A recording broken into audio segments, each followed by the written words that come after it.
Welcome to my mini vlog! Ayan, for today's may video ay maaga nga akong gumising at maaga nga akong lumaya sa bahay ni Amo. Iniwan ko nga yung aking madam nang mag-isa sa bahay. Ang sabi ko, bahala ka na dyan. Ang sabi niya, hiyahatid na kita. Ang sabi ko naman, wag na. At buo naman ang aking mga paa at kaya ko naman mag-commute. Malapit lang naman yung Sangchong at caring-carry ko naman mag-commute. Yes, tama yung narinig nyo. Sa Sangchong po ang punta ko ngayon. Doon nga ako ay maglilinis dahil nga sobrang tagal ko na hindi nakakapunta doon.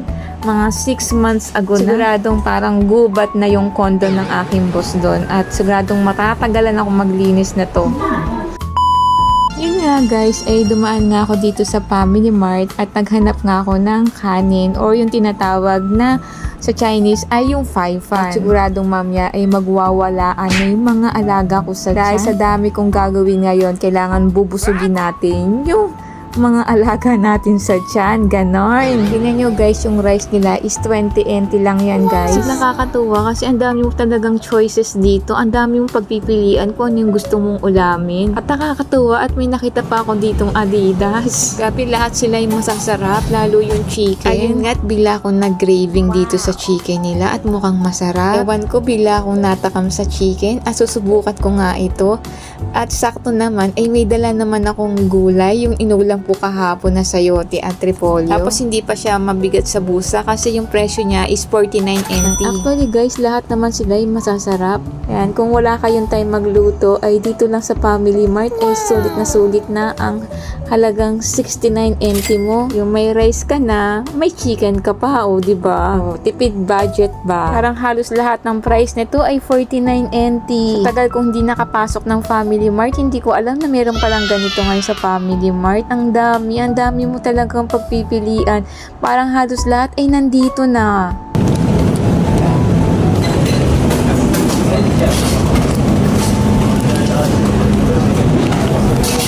Bayad na nga tayo dito sa cashier dahil naisip ko marami pa pala akong gagawin. Magpipiling mayaman muna tayo for today. Ang ibabayad natin ay hindi cash kundi ang aking Visa card ng CTBC Bank. Dahil nga wala akong dalang cash at buti na lang dala ko lagi itong aking Visa card.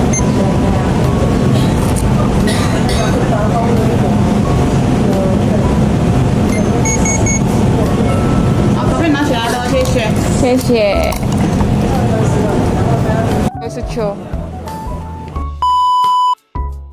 Ito na nga guys, kararating ko nga lang dito sa condo ng aking boss. Nako, mapapasaan na all na lang talaga ako sa may mga condo. Basta ako marami akong condo, sa panaginip nga lang. Papakita ko sa inyo guys, ano nga ba laman itong aking luggage. Pero bago ang lahat ay kakain muna tayo bago tayo sumabak sa gera. Kailangan busog tayo, diba? At tingnan natin kung masarap nga ba yung binili kong chicken sa Family Mart. Yes!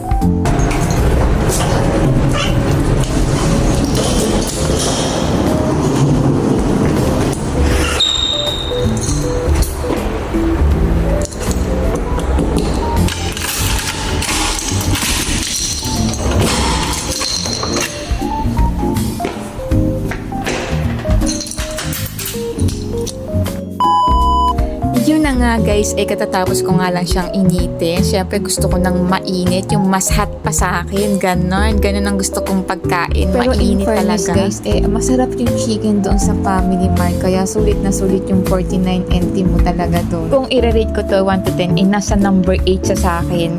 Yun nga lang kasi nakakabitin yung 4 na piraso yung laman niya. Dahil nga maliit nga yung laman niya, nakakabitin. Pero kung sa lasa ay suwak na suwak sa panlasa ko yung chicken. At gusto ko kasi yung ganito, yung malambot talaga siya. Kasi ang sarap, promise. Sabi, ang dami kong nakain, promise. Kaya ready na ako sa gera ngayon at mapapalaban talaga ako today. At guys, ito nga pala yung laman ng aking luggage. Yan, yung panlinis at yung bedsheet kasi magpaprito ka ng mga bedsheet for today. So, yun lang. Thank you for watching and see you my next video. Thank you guys! Bye!